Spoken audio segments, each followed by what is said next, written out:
من الشيطان الرجيم. بسم الله الرحمن الرحيم. ألف لام را. تلك آيات الكتاب المبين. الله يسعد مساكم وكل أوقاتكم يا رب. كيفكم حبايب قلبي؟ إن شاء الله يا رب هيك تضلوا بخير وصحة، وطمنوني عنكم. إن شاء الله أنتوا هيك تمام بخير. طمنوني عنكم، احكوا لي هيك وين غيطين، واحكوا لي كمان من وين عم بتتابعوني. هلا أنا عم بشوف في جزء كبير إنه عم بيتابعني من مصر، من الجزائر، من المغرب. يا ريت انتوا هيك تكتبوا لي بالتعليقات واشوف هيك تعليقاتكم الحلوة. هلا اليوم انا هيك بدي احكي عن شغلات هيك، يعني بصراحة انه نحن كلياتنا بنحس فيها، بس قليل اللي انه بيحكي فيها. بس انا بدي احكي لكم اياها بدون تجميل وبدون شيء. هلا ليش احيانا مثلا الواحد بحس حاله ضايع، يعني بدون انه سبب، وهي بتكون حياته تمام ويعني وما في مشاكل وهيك، بس جواته هيك الواحد انه بيكون في شعور غريب. يعني ما بعرف شلون بدي اقلكم اياها. والمشكلة انه بنحس انه بس نحن انه الوحيدين اللي هيك. بس هلأ هي الحقيقة لا، انه تقريبا كلياتنا بنمر هيك بهالمرحلة. عرفتوا انه يمكن انه عنا هيك جزء انه مثلا منقارن مثلا حياتنا بحياة مثلا غيرنا او شيء، فمنلاقي هيك جزء مفقود نحن من عنا. حتى انه مثلا هالسوشيال ميديا اللي بنفتحها بتشوفوا انه الكل ناجح والكل مبسوط وهيك وحياته مثالية، وانه بنقول مثلا ليش نحن انه لا ما لنا هيك، مع انه انت يعني ضمنيا مثلا بتحسي انه لا، انه هاي ما حياتهم الحقيقية، يعني هاي حياتهم التمثيل. بس عن جد انه الواحد يعني ما لازم انه مثلا يقارن عن جد حياته بحياة غيره. يعني ما بعرف شلون يعني بدي اقلكم، بس عن جد هلا من دون انه نحن ما نقارن حياتنا بحياة غيرنا، بس احيانا انه مثل ما قلت لكم انه بنتظاهر نحن انه نحن قويين ونحن ما بعرف شو، بس يعني بنحس انه شي بحياتنا ناقصنا. عرفتوا؟ يعني عن جد انه بنحس شي بحياتنا ناقصنا. واحيانا حتى مثلا هاي يمكن انه لانه انه مخنوقين نحن، انه نتظاهر انه نحن كمان هيك قويين، بس نحن لا ما لنا قويين، بس انه مجبرين انه نكون قويين لانه عنا اولاد وعنا بيت انه لازم نقوم، يعني نقوم فيه. وانه يعني ما لازم نضعف، يعني مثل ما بيقولوا الأم ما لازم تكون ضعيفة. يعني هلأ مثل أمهاتنا على زمان أول، يعني ما نشوف أمنا الله يرحمها أنه ضعيفة أو تعبانة، أو مثلا حتى كانت أنه مرضانة. والله أنا يمكن أنه ما بتذكر أمي أنه شفتها مرضانة، يعني غير وقت اللي مرضت هيك كتير كتير إيه يعني وتوفت، بس بهذا الوقت أنه شفتها أنه كانت مرضانة. هلا مو هون المشكلة، المشكلة انه اصعب وقت اللي بيجيكي وقت تتشطحي بالتخت. هون بقى ببلش عقلك يفكر بكل شي 100 مرة ومرة. مواقف قديمة صارت معك، كلام الناس، خوف من المستقبل، وما بتعرفي شلون بدك توقفي يعني هالشعور. عن جد يعني في مشاعر هيك مخربطة بتحسيها، مثل ما قلت لكم باول الفيديو انه بتحسوا حالكم ضايعين. بس يعني هلا اذا حدا مثلا حاسس هالاحساس، يعني هلا انا هيك عملته انه هيك، يعني ما تقولوا لي انه انت هيك او هذا، هلا كلياتنا هيك في مثلا جزء مخفي هيك بحياتنا، يعني هذا يعني سر، هذا مثل ما بيقولوا الواحد بينه وبين حاله.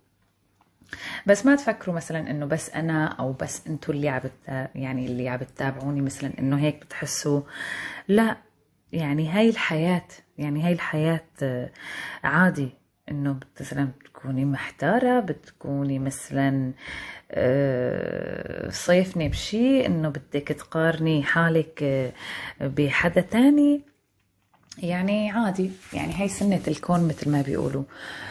يعني هلا انا احيانا الحج بيقول لي انه الواحد مثلا ما لازم يطلع لفوق كتير كتير، انه يعني مثلا بتكون انه يعني افكاره بتتغير. بقول له مثلا انه لا، لازم الواحد يطلع انه الاحسن منه، يعني مشان انه يحسن يطور حاله.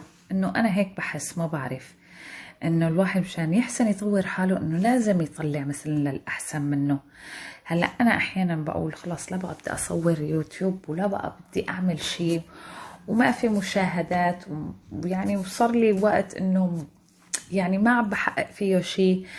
وحتى انه يعني هلا يمكن انه تجي السنة ويروحوا كل الساعات المشاهدة وارجع اعيد من اول جديد.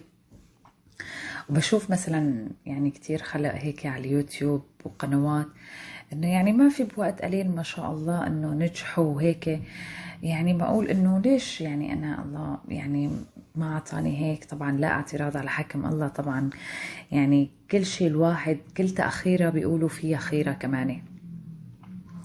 يعني ما بعرف، انا يمكن اليوم طالعة بحديث داخلة بحديث، وانتو يعني لازم تردوا لي على كل هالاسئله وكل يعني ما بعرف ايش بدي اقلكم، بس لازم تكتبوا لي هيك بالتعليقات انه ايش اكتر شعور هيك بتمروا فيه بس ما بتحكوا عنه. عرفتوا يعني ايش شو هذا الشيء المخبى هيك جواتنا؟ المهم هلا بنرجع، خلينا بقى خلصنا من المشاعر وخلصنا من كل شيء. خلينا هلا هيك نرجع للبيت وللحوسة وللطبخة. طبعا انا هذيك الحلقة ما نزلت لكم طبخة ولا شيء. هلا اليوم هيك عوضكم بفطور وعوضكم بطبخة. بس المشكلة انتو لو تعرفوا يعني انا شقد انحريت انه بهالفيديو، عن جد كتير انحريت. هلا بحكي لكم، كملوا معي الفيديو للأخير وبتعرفوا ليش انحريت. هون جهزت فطور للولاد، مثل ما بتعرفوا انه الولاد معطلين، وعندي كان هيك شوية شوندر قلت اقسم لهم اياه، هيك بيتنقرشوا فيه بيروحوا بيجوا يعني وبياكلوا منه، لانه اولادي بيحبوا الشوندر. وانا يعني باكله بس مو انه كتير، يعني باكل لي قطعتين ثلاثة. شوفوا هاي عم بدوقه معكم، بس عن جد هالشوندر ما شاء الله شقد كان حلو. بس طلعوا شلون بيصبغ الايدين هيك. يعني خليت ولادي بعد ما ياكلوا هيك ويمسكوه هيك بايدهم، خليتهم هيك يدهنوا خدودهم ويدهنوا تمهم. اي عم نتسلى مع هالولاد هلا بهالعطله، بدنا نغير شكل. هلا هون رح ابلش بقى بطبختي، طبخة الشوكي. هاي حطينا اللحمة وانطرشت السمنة، يعني شفتوا على الغاز. بس انا هلا والله لحتى عم بصور معكم لحتى انتبهت انه انطرشت السمنة على الغاز. والله ضليت يومين عم بدور على كوسة انه صغير. شفتوا انا قلت لكم بدي اعمل شوكي بقلبه محشي كوسة، ايه فوالله الله ما قسم لي اطبخه بقلبه المحشي، فقلت رايحة خلاص بطبخه لحاله. ولانه انا كنت حطيته هيك بمي بالبراد، قلت يعني احسن ما انه يتشرك. ايه فطبخته، قلت خلاص بطبخ شوكي وجنبه رز، وان شاء الله هيك خيرة بغيرة انه اطبخ المحشي بقلب الشوكي ان شاء الله تعالى. بس عن جد الواحد بينحر انه يكون مثلا مخطط لشي ويصير معه شي. بس الحمد لله رب العالمين. يعني برجع بقلكن انه كل شي اسمه بهالحياة، الواحد ما دائما مثل ما مخطط انه بيجي، وما في شي انه هيك بيجي انه مثلا يعني دائما انه مثل ما بدنا. لانه قال يعني رب العالمين لو اطلعتم على اللهم صل على سيدنا محمد على المستقبل لاخترتم الواقع. يعني احيانا بيكون الشيء ما فيه خير، بس بقى هو البني ادم لحوح. هلا بدي اترككم هيك تروقوا اعصابكم بين ما تستوي الطبخه.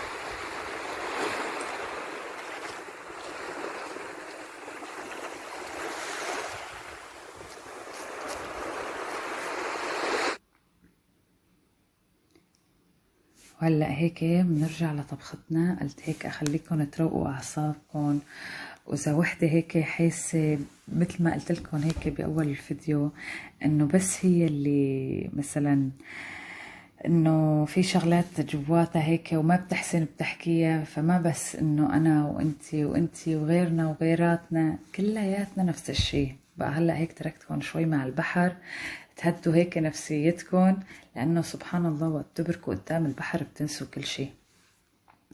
هلا هون بنرجع لطبختنا.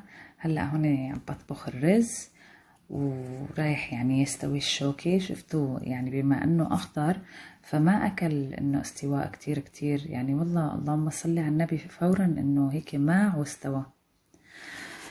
ايه والله انتو احكوا لي هيك بالتعليقات ايش طيبخين كمان اليوم. وهلا هيك بدي اترككم بقى مع طبختي، وهلا هيك دقتها معكم. طبعا لا سكبت ولا شيء، ما الطناجر سكبنا واكلنا، بس انا هون كنت بدوقها لانه الحجة يوميتها تاخر، بس قلت رح ادق لي لقمتين معكم لانه فرط قلبي عليها. ايه والله هلا هيك صارت طبختنا جاهزة، وهالرز وهالشوكي يا عيني. وهلا بدي اقلكم انا انه ما تفكروا كتير بالاشياء السلبية، فكروا اكتر بالشغلات الايجابية، والحياة حلوة. وهلا بدي اقلكم لا تنسوني من صالح دعائكم. يلا الله